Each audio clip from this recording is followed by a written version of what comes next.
Time for the 49ers Rush Podcast.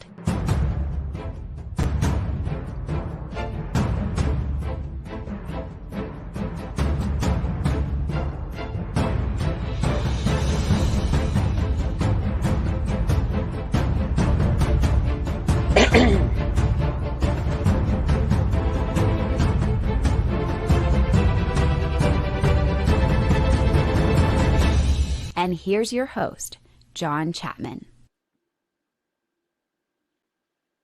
What is going on, faithful? Sorry to be going live so early. I'm about to head to the airport, so I wanted to get this episode out. Just, after the 49ers lost last night hurt. It hurt a lot.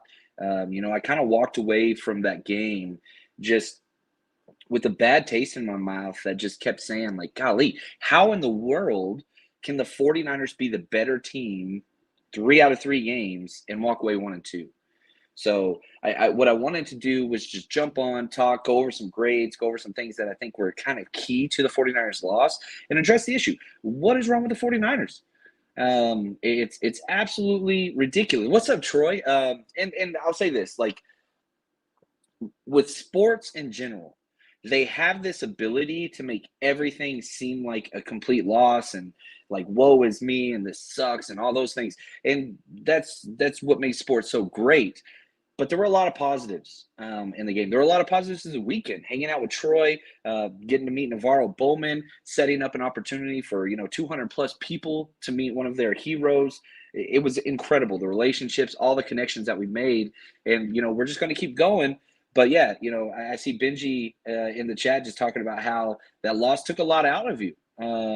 That is the sad reality of sports. When you win, it's incredible. Everybody's on cloud 9. When you lose, it's the opposite. And, it really, really hurts. And so, yeah, if we want to talk Jimmy G, there's 2 ways that you can frame this. You look at his stat line, 18 of 29, 211 yards, 1 touchdown, 1 interception, 4 sacks. He had a 14.2 QBR. Okay, so if we're looking at it statistically, that's a 0 to 100 scale. 50 is average. Anything above 50 is above average. He got 14. He got a 14. That's pretty damn bad. And so you add in the safety, running out of the back of the end zone, just being unaware. You add in the fumbled snap. I mean, how many negative plays? There's a lot. There's a lot. And, most of my DMs that I've been able to get through, and sorry if I haven't responded yet, I'm trying to. I'll get to everybody eventually. Might not be till I land back in California later today. But, every single thing that you look at with Jimmy G, we've seen him be able to operate this offense so efficiently. We haven't – I don't know. But we've also, every single year, seen these type of games where they show up. And it's just part of it. You just got to – you got to go with the ups and downs of Jimmy. And the 49ers should be happy to have him. But at the same time, you get these types of games where it's just like, good gosh, he could not execute anything. Going 0 for 9 on third downs and finally converting your very first third down late into the fourth quarter. Overthrows, underthrows, skipped passes to wide receivers, interception into triple coverage. It's bad. But, hear me say this. Jimmy Garoppolo is still a good quarterback. It's just we've seen this play out over the course of the years. He has these games. Now, the hope is we're not going to have more of these. Usually he doesn't put together back-to-back bad games. It was bad. It was a really bad performance. There's no doubt about it. But I don't know. I still have a lot of hope in the 49ers with Jimmy Garoppolo. And I think that he kind of showed everybody why Kyle Shanahan traded up for another quarterback. Because these types of games, the defense gave up 9 points and you lost. How the world is that even possible? The defense gave up 9 points and you lost. Sin says, man, we should try more running backs other than just Wilson. Yeah, I'm with you. Another issue is, and I think that the second thing that people would want to focus on or point the blame on, Kyle Shanahan. You rushed only 19 times, but you averaged 4.6 yards per carry in a close game. Now, the lack of third down conversions made it where running the ball was more difficult, but you still threw the ball 29 times in a close game. So it's not like it's just, oh, should have ran the ball more. Yeah, that's obvious. Who should have ran the ball more? Everybody that ran the ball had success outside of Debo. Outside of Debo, Jeff Wilson averaged 6.3 yards per carry. He had 12 touches. Jordan Mason got in there, had an amazing run, and then they never went back to him. Like, run the damn ball.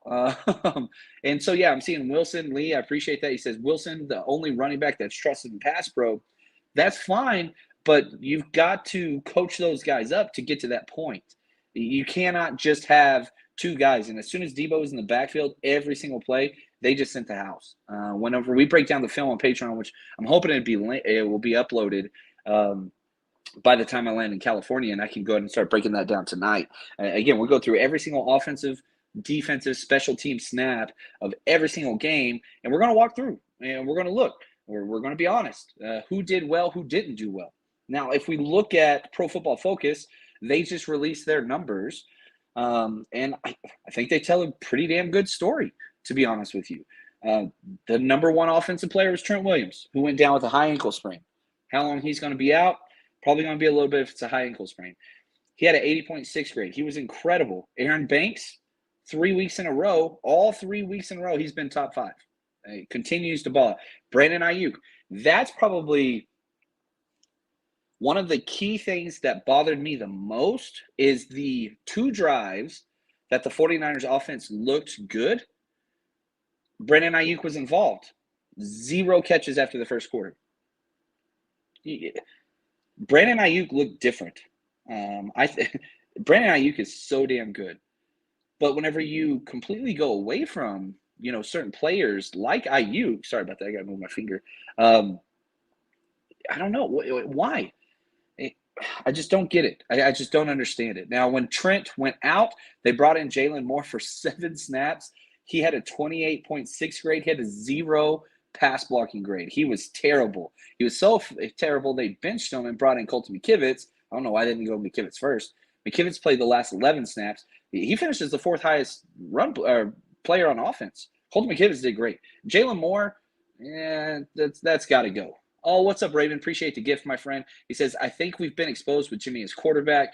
Can only throw so many slants and screens. Teams are getting us. Yeah,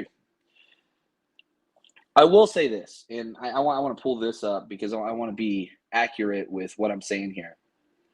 Jimmy Garoppolo had 3 passes this game deeper than 20 yards outside the numbers. That's fine as far as like throwing it downfield. He completed 2 out of 2 to the left side, 0 for 1 on the right side. Now the Debo play, good gosh. All right. Debo's running scot-free down the sidelines on a wheel route or a leak route or whatever. And Jimmy underthrew him. It was completed, but like this is a Shanahan staple, and it's Jimmy's worst pass. Like he cannot do that pass correctly. But to be fair, we saw the same thing from Trey Lance week 1. Remember when he missed Croft on that same route? But then later he hit Juwan Jennings perfectly. That pass to Debo, that should have been points. Should have been a touchdown. Should have been just house call.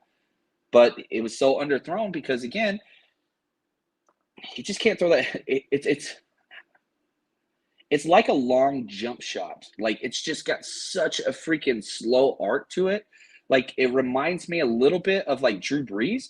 But whenever Drew Brees would do it, it was always anticipatory and whatever else. When Jimmy does those outside the numbers deep throws, it's a moon ball, man. It's just freaking – it's got that arc on it. Defensive players have time to get over there.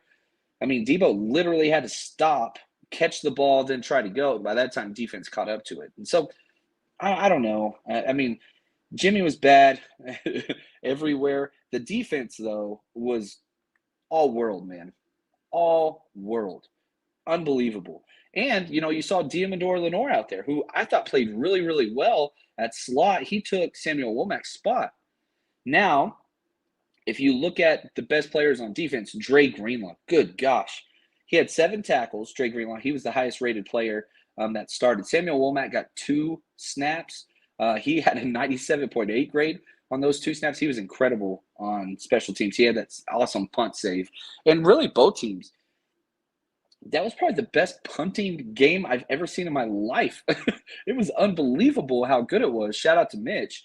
He did really, really well. But Womack saving that ball, which they replayed, which was weird. But anyway, Dre Greenlaw, just freaking unreal. 7 solo stops, 0 missed tackles.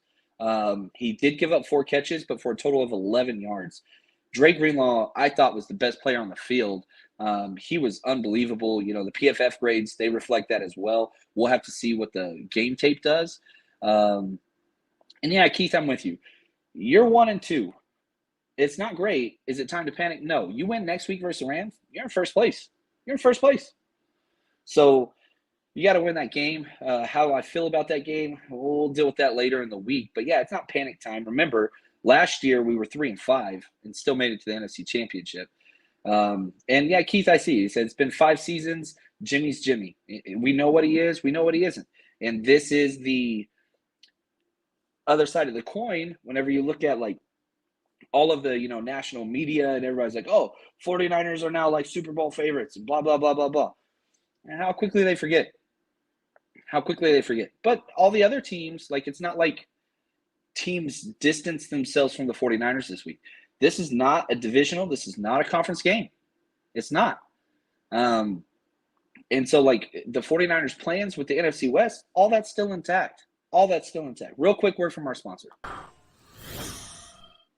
You guys know what it is. It is winning season at MyBookie. As always, if you want to enjoy the football games, 49ers, or just NFL, or really any sport in general, you can bet on anything over there. MyBookie.ag. We've been with them for years. Very trusted site.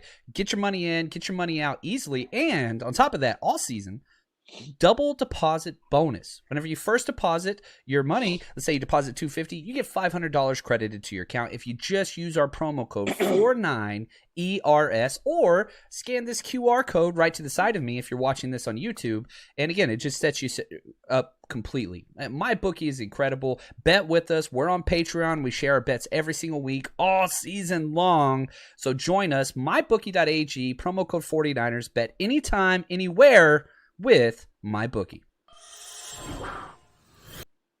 All right, I'm seeing some awesome content here, just questions in the chat, and again, it's awesome. Like, you look through this chat, and shout out to Clayton, the man behind the scenes who's running the show, who's doing a heck of a job. James asked, special teams wasn't too bad. That punt save was great. Special teams was great for both teams. Now, kickoff return was terrible. Opening kickoff, he had tackled inside the 10. Second kickoff return, he had tackled inside the 15. The offense, the defense did their job, 100%. Special teams, for the most part, did their job. But the problem was we couldn't even flip field position. We were pinned so far back, so many snaps that, man, if you're having an offense and a quarterback that's struggling, you can't continue to bury yourself back, within your own 10 and then have penalties. There are a lot of penalties. Mike McGlinchey, good gosh. I thought it was a questionable holding call. You finally convert a third down and it gets pulled back. Like, you got to learn how to get out of your own way. Paul, what's up, man? Love it. Paul, he says positive vibes. Paul Hope's incredible. There's a lot of positives. You look at the defense, Dre Greenlaw. These are the top defensive performances. Dre Greenlaw was first, Charvarius Ward second, Fred Warner third. DFF, Aziz got hurt. That was awful. Curious to see what's going to go on. He was having a bad game. He finished as the second lowest graded player. He had 2 missed tackles in 17 snaps. He wasn't having as good a game. Javon Kinlaw, he looked gassed out there. He just looked really, really tired. He made some really, really good plays as far as just taking double teams and stacking the middle. That's why they, the Broncos couldn't run. But again, sooner or later, he's going to have to start making plays. And we just haven't really seen that too much. Nick Bosa, all-world, everything. Good God. 6 pressures, 3 quarterback hits, 1 sack. I mean, he was freaking everywhere. 1 solo stop. He did everything. Samson Ebukam, great. Tayshaun Gibson, great. Manuel Mosley was good. He gave up that 1 big play, but it was like the quarterback, Russell Wilson had it for like five seconds. And he was playing outside leverage and it was an in-breaking route. That's tough. That's the hardest thing that you can ask these guys to do as a corner, but that's like a vulnerability of our system. We didn't get pressure. Russell just sat back there and freaking let him up. It was so frustrating. But again, I want to go back to this idea. The 49ers are fine. The 49ers can still win the NFC West. They have to get out of their own way. And Shanahan wasn't great. You talk about the declined penalty. It was funny. Whenever it happened, I was sitting with Wayne Breezy, and we were arguing about it. And I was like, no, man, that's a 55-yard field goal. Like, you don't want to give them a chance to get a third down. They've had a promising drive. If they walk away with 3, you should be fine. 55-yard field goal, that's tough to make. And the guy in front of me goes, hey, man, it's mile high, just so you remember. And I was like, oh, yeah, actually. So I was wrong. And he corrected it later. So declining that penalty, you could have had 3rd and 17 instead. He went with 4th and 7. Should have taken it. But the same situation, almost at the exact same yard line, took place later in, I think, the 3rd quarter. And he took the penalty. And it worked out. And so it's interesting because one of the biggest critiques on Kyle Shanahan is his stubbornness, right? He doesn't admit mistakes, whatever else. He did. Even in his press conference, he did. He said, I didn't think, I didn't want Russell Wilson or a penalty or whatever to get him a first down, then them get a touchdown. I thought the field goal 55-yarder would be difficult. The kicker made it with like 15 yards to spare, but he changed it. So, like, if you're one of the people that's like, oh, Kyle Shanahan, raw, he admitted he was wrong. He changed his behavior and his decision-making. That's exciting for me. That's exciting. Lots of hot, angry people, guys, relax. Yeah, losses suck. And it's Monday. And whenever it's a Monday and you lose, not cool, man. It was pretty funny walking out of the stadium wearing all Niner stuff and, Broncos fans, which they were overall really, really great fan base. You have your drunk people that come up like talking trash or whatever else, which is cool. But I was like, man, you guys were booing your own team for 3.5 quarters. Like, you can't just like turn around and kind of see what's good, like, and then like think you're great. Sin, what's up, man? Thank you so much for the gift. I really appreciate that. She says, thanks for all the positive. Without a major pivot at this rate, we aren't beating the Rams. I do not feel confident at all about beating the Rams. Oh, what's up, Raymond? Thank you. Again, he says, let's see how the season plays out. It's time to take a serious look at Kyle. We see the difference without McDaniel. McDaniel's incredible. It's insane what he is doing. And I'll say this, like, I don't think the play calls were quote-unquote bad. They were questionable. But whenever you have a quarterback that converted 0 out of 9 third downs, Shanahan talks about rhythm a lot, and it's important. You get to feel the momentum, all those different things. It never caught on. Oh, what's up, Big Tone? He says, I love you, John. You're a great man. Like I've said many times, thank you for being calm, voice of reason. No crazy overreaction and stirring up the goal. No, those people, they want to be upset. Let them be upset. I've always said, like, look, some people are looking for a reason to be mad. They're going to find it. Let them find it. That's cool. As a fan base, if people want to have a conversation, talk through them, that's cool. But some fans don't want a conversation. Some fans just want to be pissed. Some people just want, pitchforks and torches and whatever. Let them do that. Like, that's like, I don't know. Even last night, we went out with a bunch of fans after the game, and it was a real somber, like, attitude. The attitude, the tone was just low. But it was like, man, like, it's week 3. Win next week, you're in first place. 49ers still have complete control. Everything's going to be fine. Did this game go well? No, it did not. Am I pissed? Yes, I am. But the bigger picture of, making it to the playoffs, still 100% intact. 100% intact. You're 1-2, which sucks, but it's not. The 49ers are going to be fine, and they're going to make these adjustments. And I hope that Shanahan and Garoppolo can use this loss to say, all right, we got to change some stuff up. Because it's not like it's going to get easier. And, it's not just the 49ers. The injury bug, I feel like, hits us all the time. But, like, as we were recording, just on my screen here, I saw Rashawn Slater, who's probably the second best left tackle in the NFL. I think he tore his bicep or something like that. Like, he might be out for a while. So, like, lots of people are dealing with these injuries, teams across the board. It's not just the Niners. But, yeah, it does feel like a lot of times it's just us. But I don't think that's what it is. Roy says, I like Kyle, but we got to drop the whole offensive genius thing. He's gotten a lot of praise. I don't know. If you look across the league, it almost a third of the league now are his quote-unquote disciples. The system works. Kyle's a great coach. But, yeah, this was bad. This is bad. I don't know why the blame would go more on Kyle, though, whenever the quarterback did what he did repeatedly.